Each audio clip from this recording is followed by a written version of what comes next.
Whoa! Toby Fox and niche in the same sentence? You must be shitting me! Now that I've gotten your attention, I'd like you to partake in my survey. When's the last time you heard this song be used in a random video? Or maybe more recently you've heard videos that use this. Or this. Or this. Or this. Or this. Or this. Or, this. Wait, no, I might have made a mistake, but you get my point. You've definitely heard at least some of these songs before, but unless you're someone who has an unhealthy obsession with video game soundtracks, you may just think, oh, it's a track from that cool game by the funny developer Toby Fox released in 2015, Undertale. But, of course, you're absolutely wrong, as these are all from Undertale's successor. So, as I've pointed out, while most would know what Deltarune is and have heard its soundtracks outside of the game, sometimes people just forget or not know that they're both connected to one another. And with the release of chapters 3 and 4, Toby Fox composed even more tracks for the game, which has in turn introduced it to a new generation of fans, of them being myself. And as someone who has talked about music from games and shows before, I feel like it's a great time to finally give the Deltarune soundtracks its due and show how great it is and how I feel it should have the same amount of recognition as Undertale's soundtrack. So, grab your state-of-the-art Rousey plush, always remember to not touch that dial, and let's no-hit the night straight into this.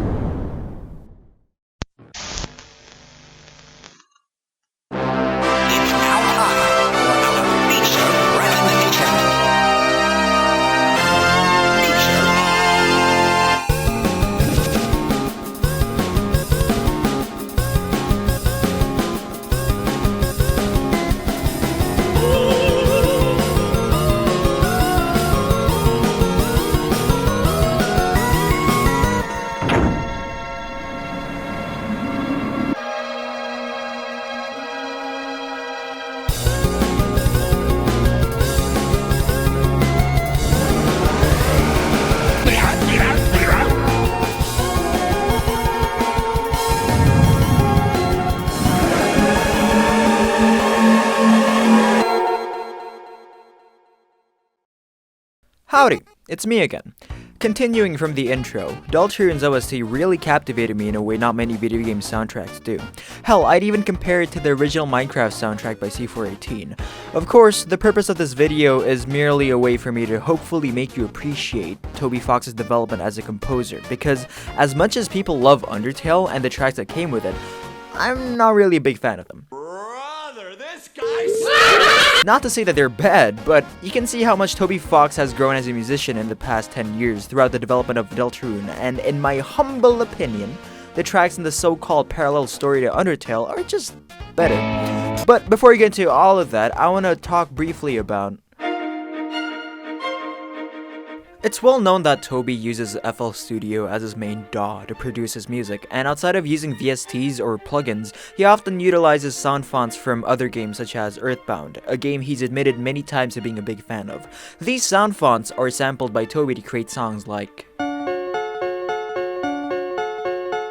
which uses a sound font from the aforementioned video game Earthbound. However, one other thing that Toby is most known for when composing his music is his use of leitmotifs, which plays whenever a specific situation occurs or whenever a character or plot point is being referenced. Undertale's motifs have a significant role in its storytelling, with each track referencing another through their shared melody.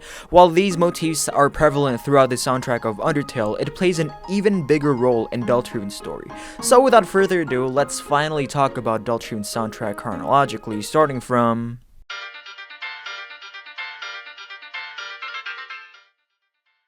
When you first boot up the game, you are introduced to a surreal droning ambience accompanying a line of text from someone who tells you to create a vessel as part of a survey they're conducting. As we continue, eerie distorted piano notes can be heard playing over the noise,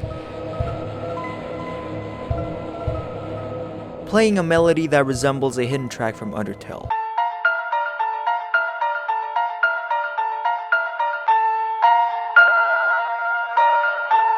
This is the first of many leitmotifs that connect the two games, and it would be heard sparingly as the story moves along. So this first chapter of course introduces us to many of the main themes of the story, both visually and from the music.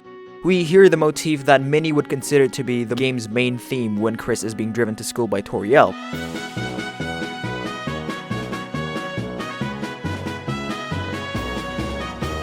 The main reason as to why this is considered to be the game's main motif is due to the fact that this melody will be heard in many tracks later down the line, such as in the track Fields of Hopes and Dreams,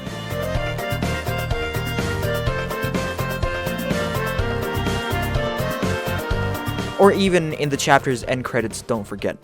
When the light is running low and the shadows start to grow and the places that you know seem like fantasy. Another recurring leitmotif in this chapter is Susie's theme that plays prominently whenever she's the main focal point of the plot, such as when she corners Chris at the school,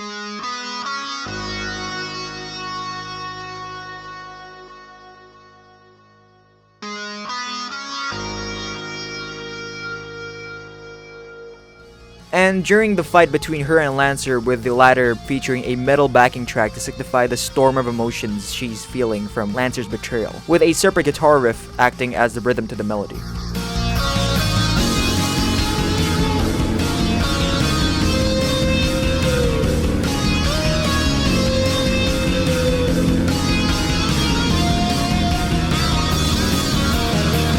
Going back, however, when the two Lightners meet our handsome, diligent, magnificent, adorable, fluffy prince, Ralsei, he tells a tale, I'm not gonna say it, about three heroes saving the two worlds of light and dark, bringing balance to all. The track that plays in the background reflects the 8-bit style of the cutscene, a clear callback to Undertale's intro. The track also contains a melody that goes,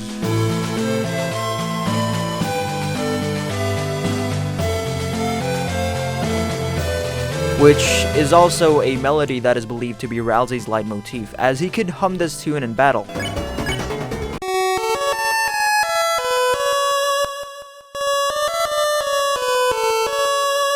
And plays anytime the plot focuses on him.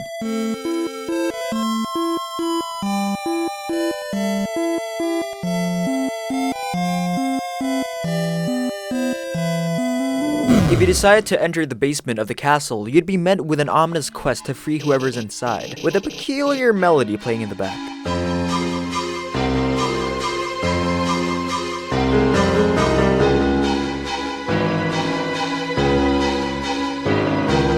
And once this quest is finished, we get to meet Jebel, who starts a battle with our trio, and the track The World Revolving plays at rapid speed, emphasizing the chaos of it all.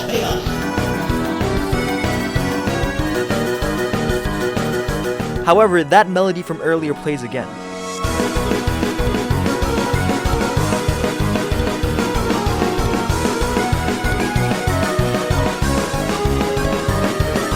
Indeed, everybody, you are listening to the infamous freedom motif, often played when a character seeks freedom, as the name suggests. As I've said before, the circusy instrumentation of the track and up-tempo beat just makes the player ever so stressed out. And yes, I'm speaking from personal experience after taking 50 tries to beat him the first time. Speaking of battle themes, the main one that plays for most battles in this game is titled Rude Buster, a nod to Susie's special attack of the same name. This track plays at a fast rhythm with a piano and synth playing the lead melody.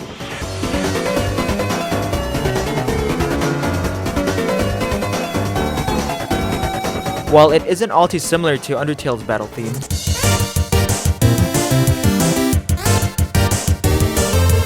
I do prefer Rude Buster's energetic yet focused feel, which allows the player to stop and strategize before taking turns, and the track itself doesn't get boring after playing over and over again, which is always a plus. After defeating the king and returning to the light world, you'll be able to explore hometown and meet people like Sans Undertale. But after you're done, you can go back home and be greeted with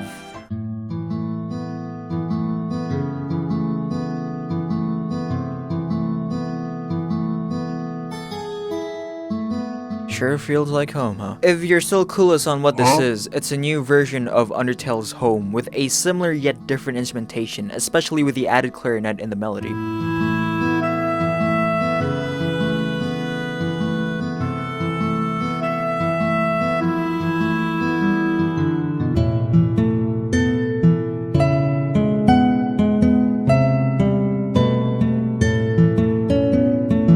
it transitions into the Don't Forget motif instead of Once Upon a Time from Undertale.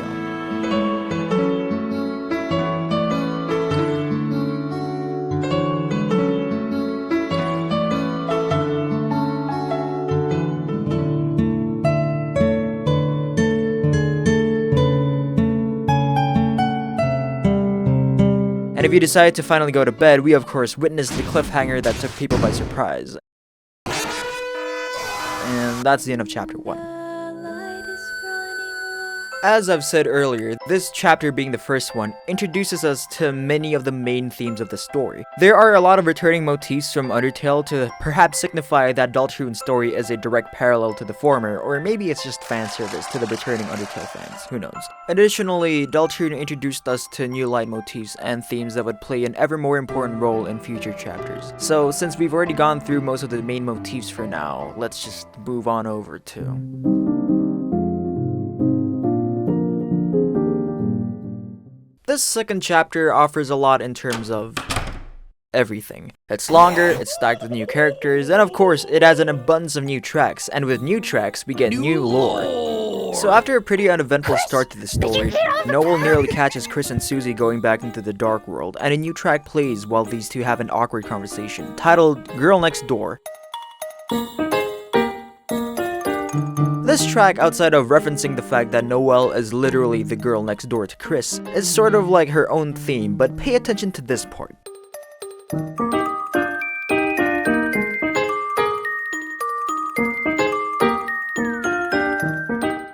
This is of course commonly interpreted as Noelle's leitmotif, which signifies whenever a scene is connected to Noelle, and only Noelle, and definitely not about anyone else. A returning theme from the first chapter is Ralsei's leitmotif, which plays in the track My Castle Town.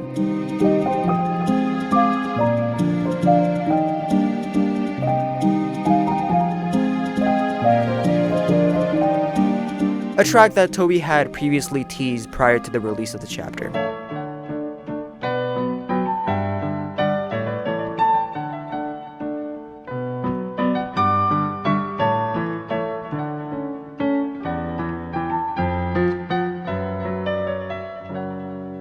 This track is basically the legend but played on a piano, which evokes a relaxing feel as Castletown itself becomes a sort of hub from this chapter onward. Once you enter this chapter's main dark world, however, which takes place inside of a computer lab, you'll be greeted with a techno world, or should I say cyber world, where the tracks consist of different retro synth effects, emitting a sort of retro arcadey vibe.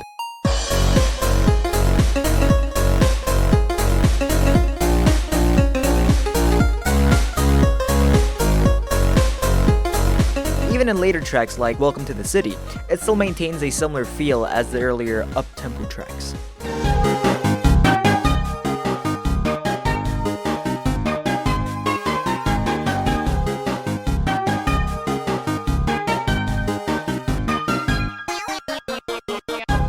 The antagonist of this chapter, Queen, has her own leitmotif that goes like, which is featured on many tracks from this point forward. The motif itself somewhat resembles a sort of medieval Baroque tune, of course due to the fact that Queen is literally the queen of this world. This melody will always be featured in tracks that play in scenes with her being the main subject, as most of these motifs do. But in one of these tracks, Smart Race, you can hear her motif play before Burley's take over as the main melody of the track, as in this sequence it's Burley you're fighting while he's being puppeted by the Queen.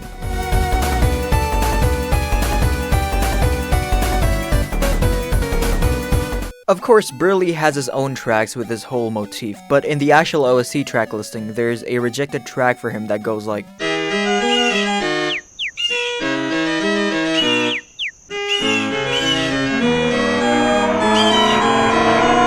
and in this chapter, you'd be able to meet the myth, the legend, the big shot himself, Spamton G. Spamton. Now, you'd be mistaken if this guy's just some goofy-ass side character, as his main theme literally sounds like. Don't get fooled, as if you follow a set of instructions, you'd lead Chris into the basement where you'll be fighting Spamton Neo, and you'd be accompanied by this banger of a track. And being the secret boss of this chapter, you're of course gonna hear this.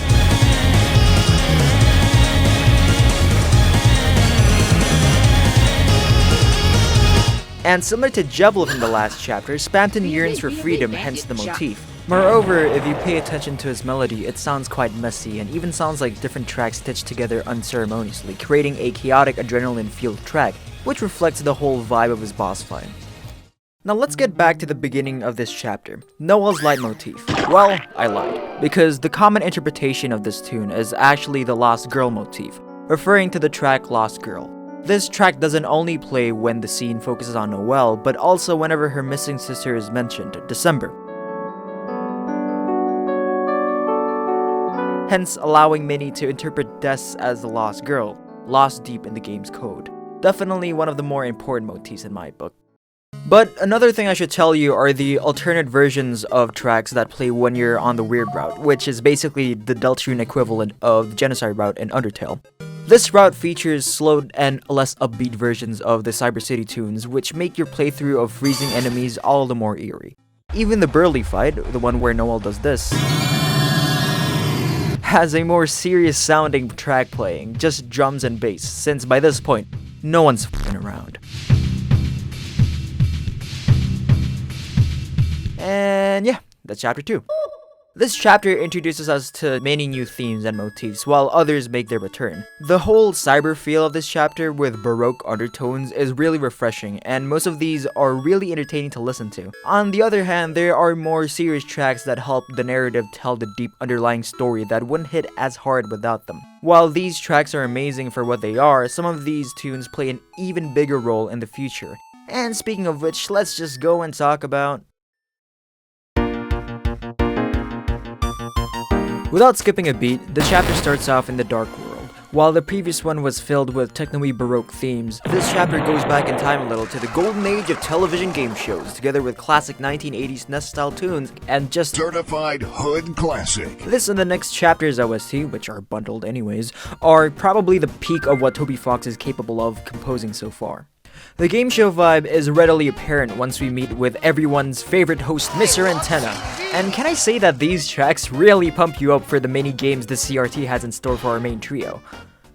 A repeating mechanic that you'll be doing a lot in this chapter is playing through the different boards, which are basically old school arcade-like levels, and with it are retro Atari style music.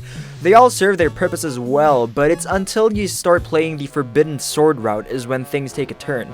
The track Northern Light, for example, is, for lack of a better word, unnerving, and in a way that isn't too common in Deltarune. After progressing through this route, the track Bitroots will play in the background, where it just sounds like a mess of bit-crushed noise.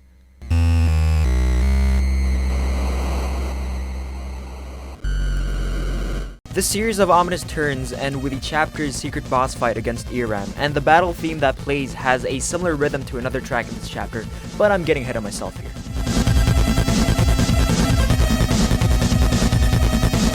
Throughout this chapter, Tenna will make you play different mini-games in between boards, ranging from quizzes to Guitar Hero. In one of these segments, you fight the duo of Elnina and Lenino, where out of nowhere, you get a completely remixed version of Root Buster titled Rooter Buster. Just from that piano intro and the horns blaring in the background alone, you just know that this track is something else.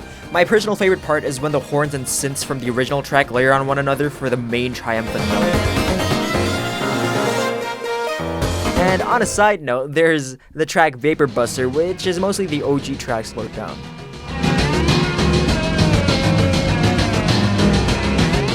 In another one of these mini-games, the Guitar Hero one, Tenna makes a reference to December, which will have an effect on this minigame in particular. The song Raise Up Your Bat begins with its iconic descending chords.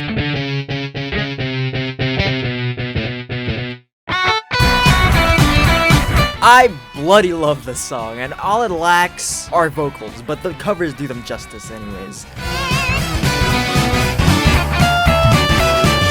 In the bridge of the song, we hear this melody again.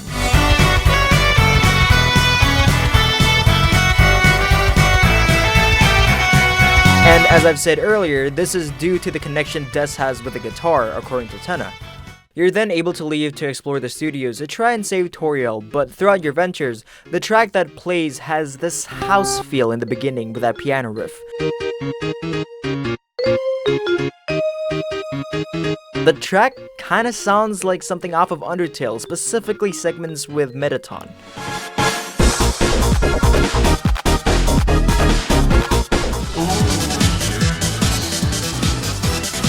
In the final showdown with our beloved CRT, we're hit with notes coming straight out of an old Yamaha keyboard, before the track becomes a culmination of all the themes from the previous TV time segments, and this track is just incredible.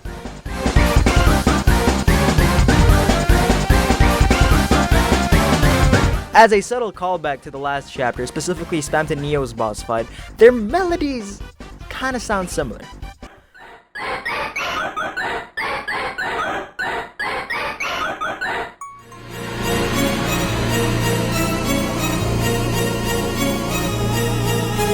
Hence why Spamton's theme sounds like a bad imitation of Tenna's. With Mr. Tenna calling truce, he gives the gang what they came for, Toriel, and all is well that ends well.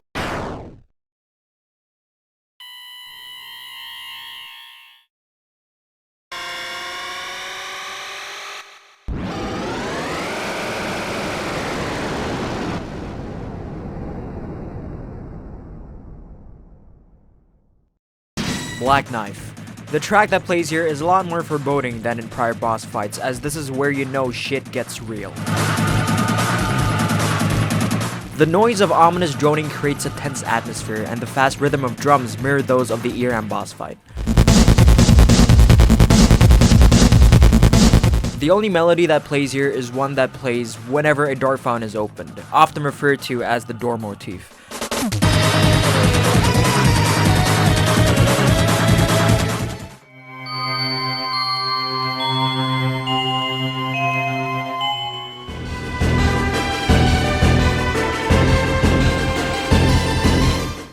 And music-wise, that's it for Chapter 3. As I said, this chapter is definitely something else. Outside of the significant story progression, the music in this chapter is phenomenal, and dare I say, eclipses the previous two chapters' soundtracks and even Undertale. We can definitely hear Toby experimenting with styles and genres in this chapter, and we see him utilize the experimentation to good use. As great as the soundtrack for this chapter is, however, it's just unfortunate it shares a release with...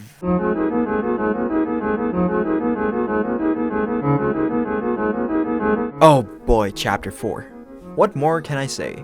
A lot of this chapter's story takes place in the church, so yeah, take that information as you will. This is apparent with the gorgeous organs in the track Old Wooden Rafters in the beginning.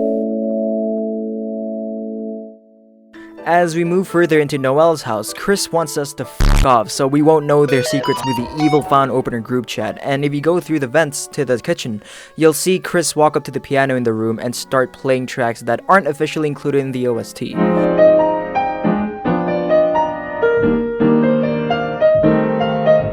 We of course know that this is just Toby Fox with his messy improv playing style, which is always great to hear, in my opinion, considering the guy had been suffering issues with his wrists lately. One of these songs that could be played, however, alludes to a puzzle that'll appear later on in the chapter, a track known as The Prophecy in the Files.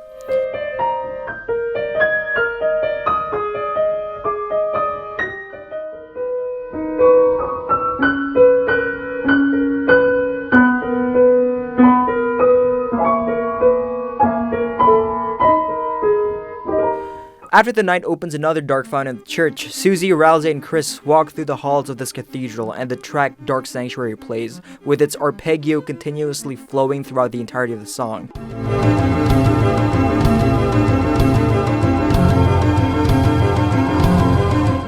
The battle theme is replaced by a new one, which has the Dark Sanctuary arpeggio played on a different key and a faster tempo, and the instrumentation somewhat resembles the original Root Buster.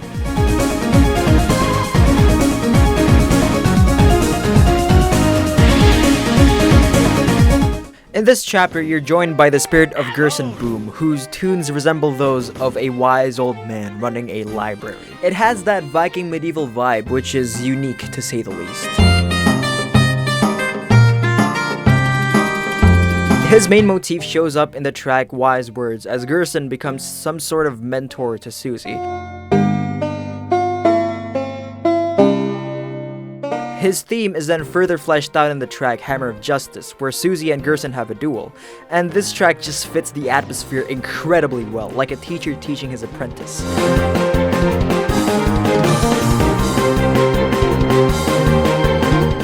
And if you listen closely, indeed that is the freedom motif, but this time you could interpret it as freedom of choice, which reflects Gerson pretty well, especially his comments against the prophecy and fate. After Suzy attempts to create a second dark fountain, the duo enter a weird twisted version of the dark world they were in before, and once you enter the next room,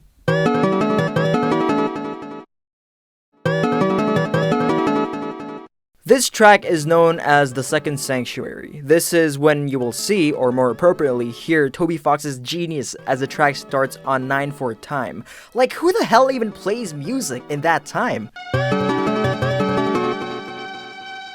But then, there's a meter change to a somewhat straightforward 3/4. Before once again switching to 10/8. Holy crap, Toby. Other than the very experimental time signatures, the track itself is phenomenal, with harmonious synths accompanying the sick-ass melody, and a drum beat that'll definitely take lifetimes to master. Since we already had the Second Sanctuary, mind if I introduce you to the Third Sanctuary? It starts off at 9/4, same as the previous iteration. But then it goes up to 11/8, then to 2/4, then to 10/8, then to 12/8. Then to an alternating 12/8 and 11/8 time for the final stretch. Dude. Show us, Again, outside of the overly complex time signatures, the track is as incredibly made as its previous counterpart, but holy damn man, those meter changes. The epic tracks don't stop there, however, as there are tunes that play during the final confrontation against the Titan that could compete for the best ever in the game. Crumbling Tower, playing as you climb the literal crumbling tower.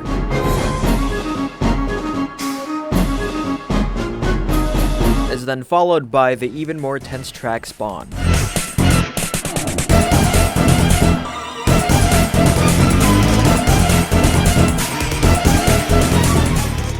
And everything reaches an absolute crescendo on the track Guardian as Chris, Suzy, and Ralze use everything they have to destroy the Titan.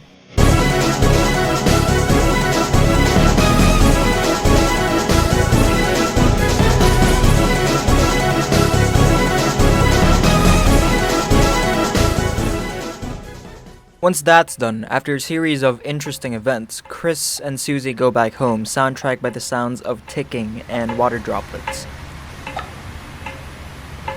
Before you're hit with a C minor 7 chord, played in the same manner and follows the same progression as a track from Undertale titled It's Raining Somewhere Else.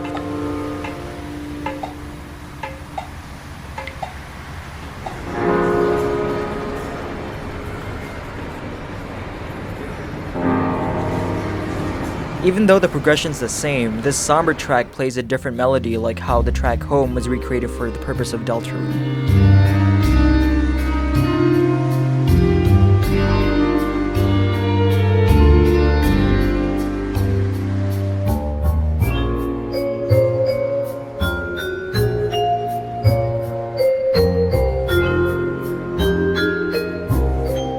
Speaking of returning tracks,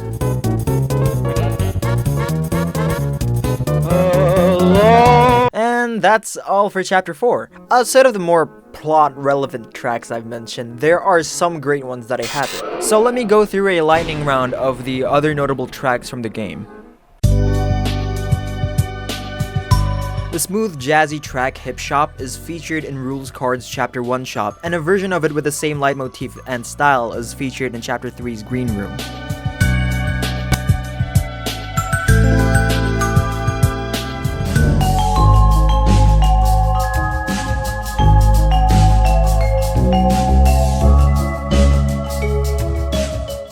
In Chapter 2, a lot of the Cyber City tracks heavily feature the Sweet Captain Cake's leitmotif with a total of 8 tracks.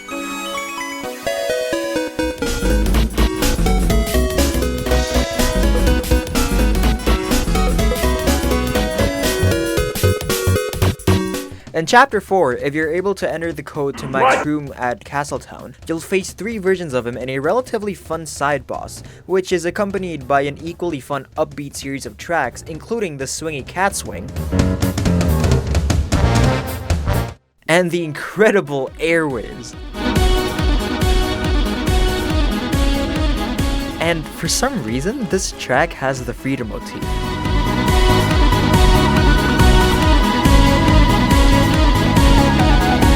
Yeah, weird choice, but great tracks nonetheless.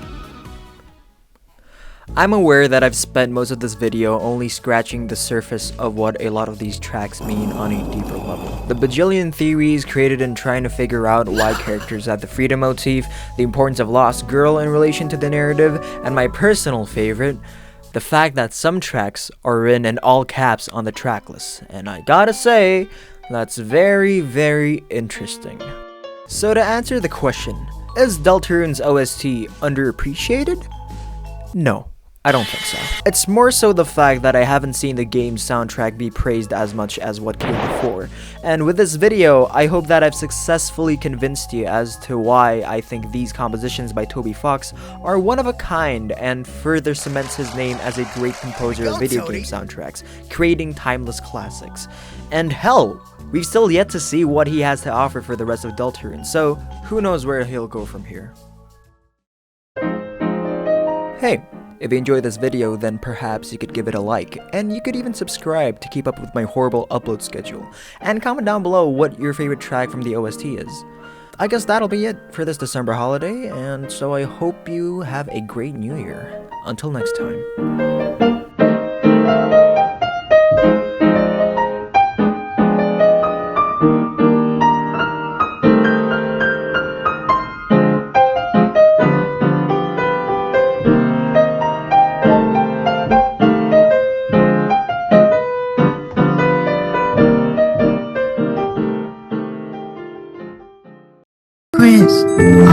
Giving gifts in the December holiday!